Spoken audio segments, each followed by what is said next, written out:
VIP रहे, वही हमने कहा बैठिए चुपचाप।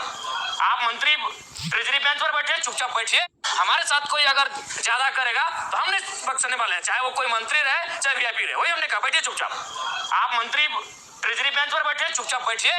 आपको मंत्री बनाया गया है काम करने के लिए, ये मीडिया में आने के लिए नहीं। उछल कूद मत कीजिए। आपको आपत्ति बात बोलिए, हम अगले बार से नहीं बोलेंगे। माननीय सदस्य गाना नहीं, गाना नहीं, इनको आपत्ति है, अगले बार से बोलेंगे। देने देते हैं, उसके बाद आप कहते हैं कि ऑब्जेक्टिव तो ऑब्जेक्टिव होना चाहिए, एक्सप्लेनेशन नहीं। तब आपका संसदीय, अरे भाई नया चूंकि वित्त मंत्री जी अभी इलाज के लिए गए हैं, संसदीय मंत्री, इनको प्रभार मिला है, तो हमारे बड़े भाई माननीय भी उछल कूद करने लगे हैं, अपने आप को सदन से ऊपर ये लोग समझने लगे हैं। और इरफान भाई साहब का तो आदत है। गीत गाने का पर्पस क्या था? गीत गाने का पर्पस था पर्यटन पे चर्चा हो रहा था।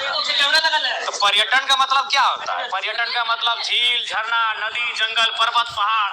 तो वही मधु मंसूर जी के गीत हम गुनगुना बोल के माध्यम से गा रहे थे कि हाय रे हमर सोना झारखंड। अच्छा, गुनगुनाने के लिए मोबाइल निकालना होगा, गा ही देते हैं।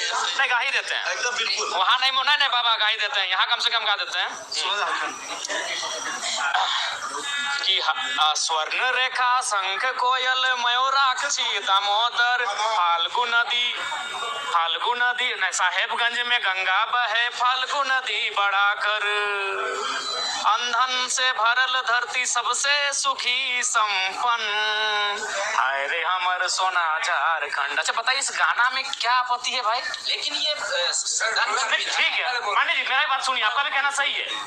हम पहली बार चुन के आए हैं कि हमको मालूम है कि गुनगुनाना नहीं चाहिए। हम किससे सीखेंगे? हम तो देख रहे हैं सीपी सिंह जी शायरी पढ़ रहे हैं, सब मंत्री शायरी पढ़ रहे हैं, हिंदी वाला हिंदी में, उर्दू वाला उर्दू में शायरी पढ़ रहे हैं। तो हम जब शायरी माइंड है तो गाना भी गा सकते हैं। हम नया मेंबर हैं, सीधी बात है। तो वही हमने कहा कि अध्यक्ष महोदय अगर बोल गुनगुनाना नहीं चाहिए तो संसदीय मंत्री खड़ा होकर जब उनका बारी आएगा बोल देते कि जयराम बाबू बोल गुनगुनाना नहीं है, हम अगला बार जब मेरा भाषण होगा हम बोल नहीं गुनगुनाएंगे।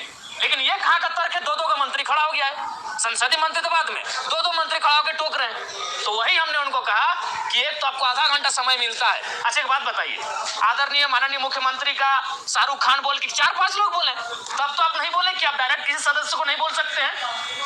भैया भाभी जब आधा घंटा, कल्पना भाभी, हेमंत सोरेन जब मंत्री लोग बोलने लगता है तब तो कोई नहीं बोलता है कि आप किसी व्यक्तिगत पे बात क्यों कर रहे हैं। हमने बस यही कहा था कि पर्यटन मंत्री हमारे पड़ोसी हैं, पराशर की वो भी आते हैं, उनके लिए गीत सुनाएंगे तो ठीक है, डायरेक्ट नहीं बोलना चाहिए। उनको आधा घंटा का समय मिलता है, आप 30 सेकंड बोलते हैं कि माननीय जयराम बाबू नए सदस्य हैं, अगला बार इस बात का ध्यान रखेंगे। फिर अगर हम दोहराते आप टोकते। तो हमने उनको वही कहा, और हम तो भाई इसी पहचान से अंदर आए हैं, तो अंदर भी थोड़ी बख्श। यशस्वी, वो चोर मेरा 1 रुपया लेके भाग रहा है। अरे पर 1 रुपए के लिए क्यों भाग बख्शेंगे? हमारे साथ हमारे समय में कोई कटौती करेगा, हमारे साथ कोई अगर ज्यादा करेगा तो हमने बख्शने वाले हैं, चाहे वो कोई मंत्री रहे चाहे वीआईपी रहे, वही हमने कहा बैठिए चुपचाप।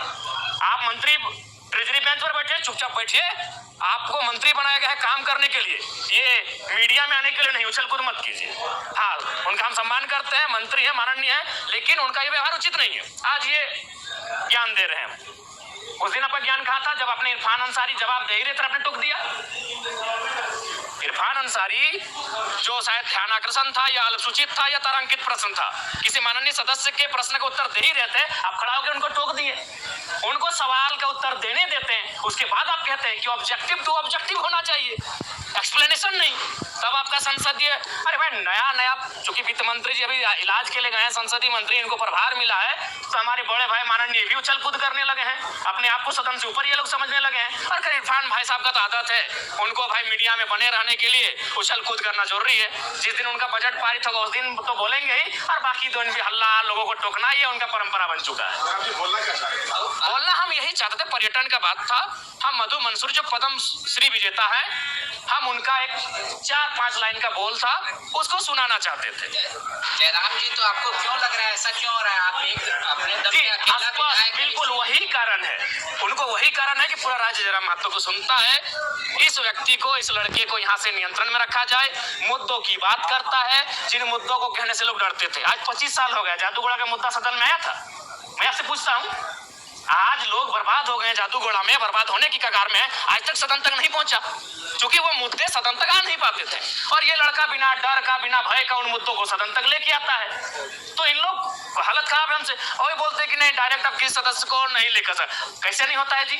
इसी सदन में लोग हिज डॉट हम नहीं पूरा बोल रहे हैं, बोल के पार हो गए, लो डॉट बोल के पार हो गए इसी सदन में।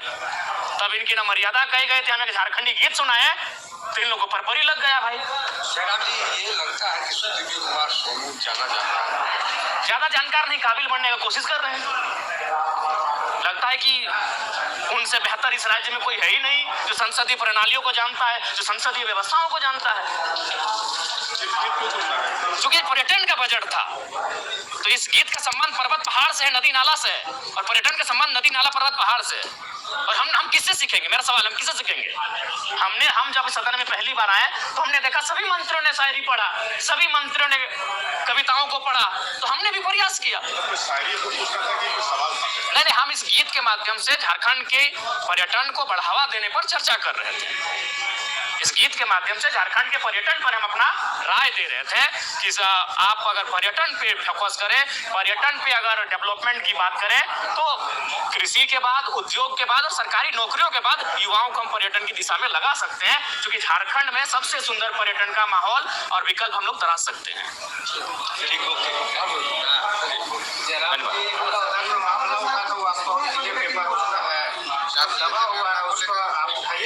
देखिए, आप तो जान ही रहे मामला आप अभी हमें दिए हैं, हमारे पास जो मामले हैं पेंडिंग है 2 महीना 3 महीना से जो देके भेजे हैं, निसंदेह हम विस्थापन के लिए हमने ध्यान आकर्षण डाल दिया है। अगर हमें बहस का मौका मिला निसंदेह। धन्यवाद। आपको लोग बोलता है कि अब सदन में भी जो है जयराम मोहम्मद से डरने लगा, इसलिए मंत्री जो इन्हीं को टोका टोकी करते हैं, दूसरे को। मैं उनको अगली बार जब मेरा बात आएगा, इस बार हम बजट पे बात नहीं करेंगे, अपने विषय पे बात नहीं करेंगे, उनको ही हम अपना जो 2 मिनट का समय है पूरे मंत्रियों पर और जो खड़े हो रहे हैं डायस पे उन पे ही अपना बात करेंगे। अच्छा, ठीक है। 1.5 मिनट का समय मिलता है, मेरा समय क्या खराब करते हैं आप? माननीय सदस्य, आपको आपत्ति बाद बोलिए, हम अगले बार से नहीं बोलेंगे। माननीय सदस्य, गाना नहीं, गाना नहीं, इनको आपत्ति है, अगले बार से बोलेंगे।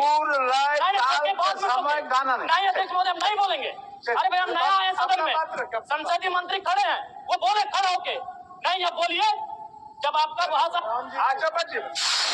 हमारे पड़ोसी क्षेत्र से आते हैं और पारसनाथ की गोद से आते हैं, और मेरा भी मानना है अध्यक्ष महोदय कि सरकारी नौकरियां, उद्योग, कृषि के बाद अगर हम लोग पर्यटन की ओर बढ़े हैं तो राज्य के युवाओं की नाराजगी को हम दूर कर सकते हैं।